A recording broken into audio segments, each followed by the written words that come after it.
Halo Sobat Sehat Fatmawati, kembali lagi di podcast Rumah Sakit Fatmawati. Kali ini saya Margareta akan menemani kita kedatangan dua dokter cantik, dokter jantung dan juga dokter spesialis kedokteran nuklir. Jangan kemana-mana, simak kita langsung di Rumah Sakit Fatmawati punya podcast Talk the Talk.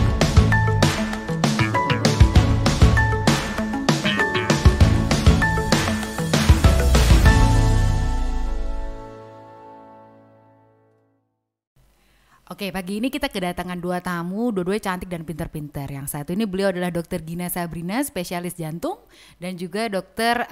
Stefani Susilo, beliau ini adalah spesialis kedokteran nuklir.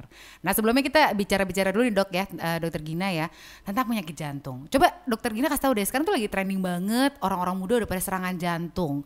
Itu tuh emang lagi beneran terjadi atau gimana sih dok? Atau emang lagi trendingnya aja gitu, orang-orang muda serangan jantung, bukan sakit hati doang ya, tapi sakit jantung gitu dok. Oke, makasih Dokter Eta ya. Jadi sebenarnya ini benar banget ya. Sekarang entah kenapa gitu kan, pada orang-orang muda khususnya pada pria itu serangan jantung itu makin meningkat gitu. Jadi padahal ya mereka sudah mengatakan saya rajin olahraga, saya rutin berolahraga, saya gym, saya berenang. Tapi kenapa saya masih ada tiba-tiba serangan jantung? Ketika ditanya lebih lanjut, biasanya jawabannya 100% ya saya masih merokok. Oke, gitu ya dok ya, baiklah. Jadi salah satu faktor resiko tuh berarti ya, memang kalau muda-muda, apalagi merokok laki-laki gitu ya kakak ya, siap-siap serangan jantung ya, apalagi istrinya ada dua gitu. Lanjut dok, kalau misalnya jadi kalau orang kalau misalnya sobat sehat ini mungkin laki-laki atau merokok ataupun mungkin juga ada faktor resiko lain gitu dok untuk terkena serangan jantung, itu bisa cek dulu atau gimana, atau tunggu kena serangan jantung aja gitu? Nah jangan dong. Jadi kalau misalnya kita bagi dua nih, kalau misalnya memang ada faktor risiko, biasanya mau yang muda atau yang tua. Misalnya kalau yang muda biasanya di atas 40 tahun. Oh masih di atas 40 tuh muda itu kan ya dok ya? Berarti saya gemes banget gitu dong.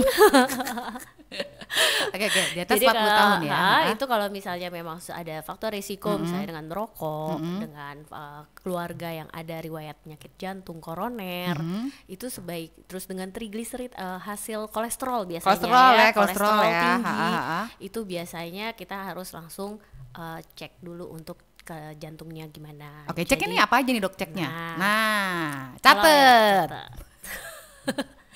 Jadi kalau yang pertama biasanya datang ke poli itu kita EKG kan, kita EKG, kita rekam jantung, kita lihat bagaimana kondisi jantungnya saat itu. Apalagi kalau misalnya memang sudah baik, terus kita lanjut ke next stepnya, terus ada namanya ekokardiografi. Apaan tuh dok? Itu berarti kita USG jantungnya. Di situ kita lihat bagaimana pompa jantungnya, terus anatomi jantungnya kayak pintu-pintu katup-katup jantungnya seperti itu. Nah, terus kalau misalnya ini sudah diperiksa, tapi ternyata nih misalnya tadinya kan kalau screening karena ada nyeri-nyeri gitu kan, terus sudah nyeri dada gitu ya setiap tanggal tua gitu ya. Itu penting banget, itu kayaknya nambah deh nyerinya sampai ke menjalar ke punggung gitu ya dok ya. Karena kita harus tahu banget nih. Jadi kalau misalnya kita back lagi ya. Back lagi dok ya. Kembali ke laptop ya. Jadi biasanya kan pasien akan datang dengan keluhan nyeri dada berulang, terus terkadang sesak nafas. Nah itu tuh kita harus mulai curiga ke arah kardiak juga salah satunya. Jadi sudah dilakukan EKG, eko, kemudian baru kita ke treadmill. Apa sih treadmill? Nah treadmill test itu berarti kita rekam jantung sambil kita jalan di treadmill dengan beban yang diberikan per menitnya akan naik step. Gitu. Ibaratnya kayak nge-gym tapi diliatin sama dokter terus dipasang tempel-tempel semuanya gitu jadi ya. Jadi kita termonitor dengan baik bagaimana rekam jantungnya saat itu dan kondisi jantungnya apabila diberikan beban yang lebih, apakah terjadi iskemik atau tidak saat itu. Jadi kalau misalnya iya iskemik, berarti kita akan melakukan ke next step berikutnya lagi. Gitu. Diapain lagi tuh dok?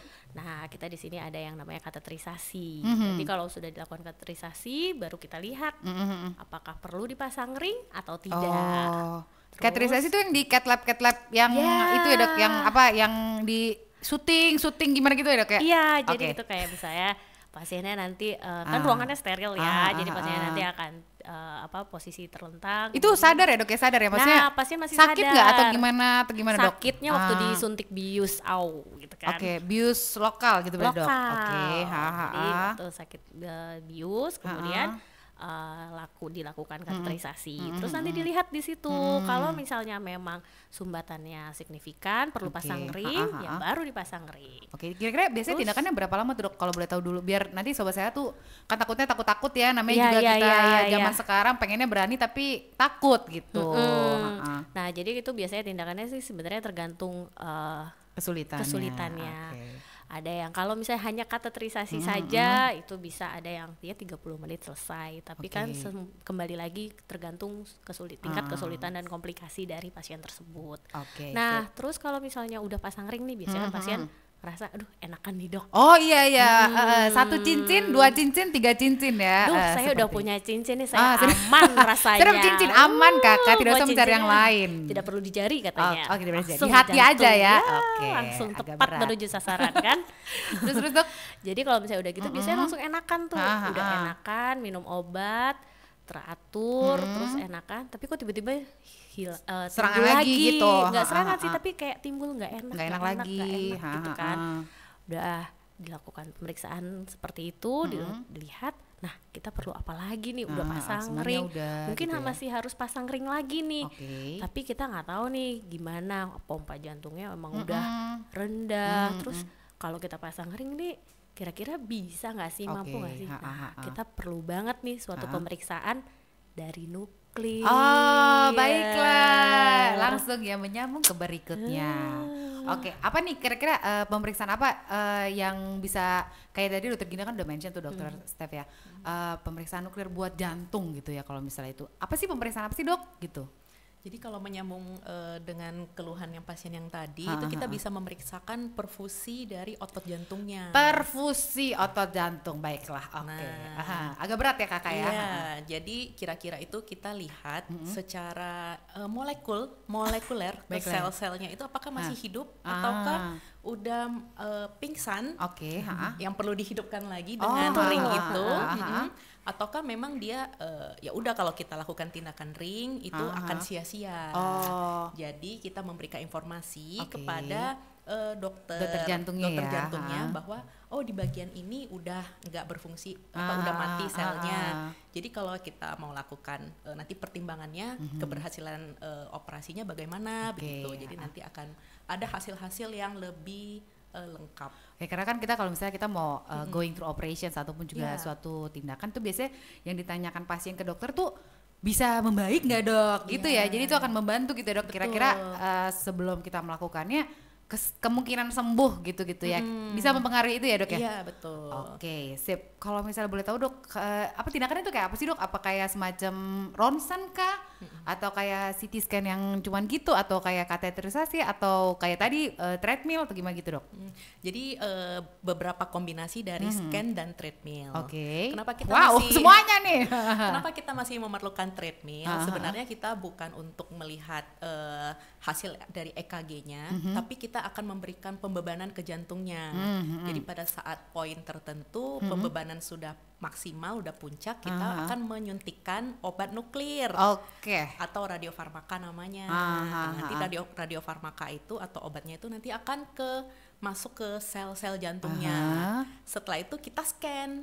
Pasiennya cuma tiduran scanning gitu ya. Scanning. Jadi nanti diambil angle-angle dari jantungnya itu, angle kiri kanan semuanya sampai ke belakang. Jadi bisa menyeluruh. Jadi nanti ada gambaran 3 dimensi juga. Jadi ada gambaran dari pompa jantungnya juga, apakah pergerakan kalau namanya gitu, sinkronisasi jantungnya gitu. Sebenarnya ini minimal invasi. Jadi sakitnya itu cuma pas dipasang infus untuk memasukin obatnya aja sih. Sip. Kira-kira prosesnya, the whole proses yang kayak pasien datang terus habis itu disuruh treadmill dulu berarti ya, bukan disuruh ya, maksudnya berarti ada treadmill lagi tuh dok? Ada treadmill lagi tuh atau gimana? Tergantung, kalau pasiennya bisa treadmill. Tergantung. Kalau misalnya tidak, ya kita nggak melakukan treadmill. Benar. Gitu. Sesuai kemampuan pasien gitu ya dok ya. Dan sesuai arahan dari dokter jantungnya juga gitu. Dok, ini kita mau rest aja gitu. Gitu. Jadi benar-benar kolaborasi. The whole Holting tuh kayak berapa lama dok? Kira-kira 30 menit kah? Atau 1 jam? Atau bisa lebih? Nah tergantung berapa kali pemeriksaan. Jika 2 kali dengan pembebanan dan saat istirahat, mungkin itu sekitar 3-4 jam. Tapi jika hanya 1 pemeriksaan, lebih kurang 1 jam. Sip. Makasih dokter Steph infonya. Nah kita mau nanya nih, kan tadi dokter Gina udah kasih tahu bisa EKG, Echo, treadmill, cath lab gitu ya, sampai pasang ring, sampai ke apa tadi dok namanya? SPECT-CT. SPECT-CT gitu ya. Ini semuanya bisa dikerjain di Fatmawati nih dok? Bisa banget. Bisa banget tuh sobat sehat, jangan lupa semuanya bisa dikerjain di Fatmawati. Silakan dulu kontrol ke dokter jantung mungkin, atau langsung ke kedokteran nuklir. Buat teman-teman juga mungkin dokter-dokter jantung di luar sana yang mau memeriksakan SPECT-CT, kita bisa di Fatmawati. Bisa dimulai dulu dari BPJS mungkin, atau juga asuransi kita sudah cover juga, dan juga untuk tunainya bisa langsung cek di medsos kita. Oke nih dokter Gina sama dokter Stefani, come to the point. Ada yang mau disampaikan atau mau diingetin lagi buat sobat sehat untuk kesehatannya? Mungkin jangan lupa cek ini, atau hindarilah makanan ini, atau dokter Stefani yang nuklir tuh bisa buat apa gitu, boleh deh. Dokter Gina dulu mungkin. Oke, jadi ya pesan saya tetap ya, kita semua tetap jangan harus merokok. Jaga kesehatan ya. Tetap aja semua jaga kesehatan. Kita udah tahu lah seperti apa kondisi serangan jantung itu nggak enak banget gitu ya. Jadi please gitu. Jadi hindari merokok tentu saja ya. Terus kita harus cek juga rutin untuk kolesterol, gula. Jangan takut menghadapi kenyataan gitu ya. Begitu tahu udah langsung aja minum obat aja. Minum obat aja. Mau diet dulu boleh, lifestyle modification itu udah nomor 1 kan ya. After that barulah boleh kita pakai obat terapi. Baru selanjutnya jangan lupa screening kalau memang ada faktor resiko khususnya dari keluarga dekat yang ada riwayat sakit jantung koroner. Sip. Oke, kalau buat dokter Stefani ada mungkin pesan-pesan yang mau disampaikan? Oh iya. Jadi untuk di Fatmawati sendiri ini kita memiliki alat baru yaitu kamera gamma SPECT-CT. Nah, memang selain untuk keganasan, kanker, tiroid, ya bisa juga untuk jantung. Nah, jantung juga ada beberapa jenis pemeriksaan. Selain untuk perfusi, kita juga bisa menilai fungsi jantung atau EF-nya. Terus kita juga bisa melakukan pemeriksaan amyloidosis untuk penyakit amyloidosis. Ya. Selain jantung ya dok ya? Iya. Atau amyloidosis jantung. Oh itu di jantung itu bedanya ya. Baiklah. Oke. Jadi kita udah memiliki alat yang support. Jadi mudah-mudahan untuk ke pasien-pasien bisa terbantu. Bisa membantu pasien-pasien kita. Oke, terima kasih dokter Gina dan juga dokter Stefani buat infonya. Jangan lupa sobat sehat Fatmawati jaga kesehatan dan tonton terus podcast kita Rumah Sakit Fatmawati di Talk the Talk. Thank you.